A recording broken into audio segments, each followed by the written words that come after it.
And get this, sometimes I, the master of language and poetic devices, get lost for words, all because of you. All because of you. What the hell? How did you get so powerful? And speaking of writing, when I write a poem about this, people know who it's about. And instead of wanting to show it off to the world, I suddenly want to keep all these emotions to ourselves. How am I supposed to read anything when it's all about you?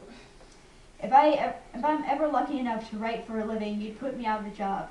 None of my content would be anything different. It'd all just be me calling you weird, affectionate, metaphorical names like my bread and butter, or talking about how your eyes are like piles of autumn leaves, or some shit like that. How rude of you.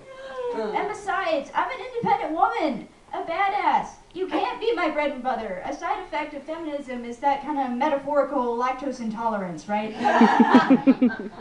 Well, maybe that's not entirely true, but I know I, and sometimes both of us, walk the line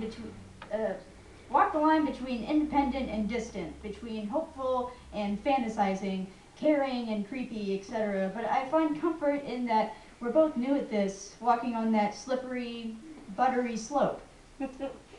And neither of us are perfect and wise. You push maturity out of you for the poison that it is, and I can only see it when we're standing outside in the sun and those little beard hairs under your jawline glint in the sunlight.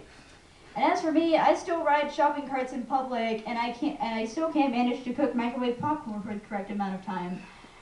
But I'm not saying we're the exact same. You're made up of cool air, hiking trails, and video games, and I consist of burnt popcorn and life experiences scribbled and scattered in notebooks. But we mesh well, and we make it work, because burnt popcorn tastes great if you put enough butter on it, and aren't you my bread and butter? Aww.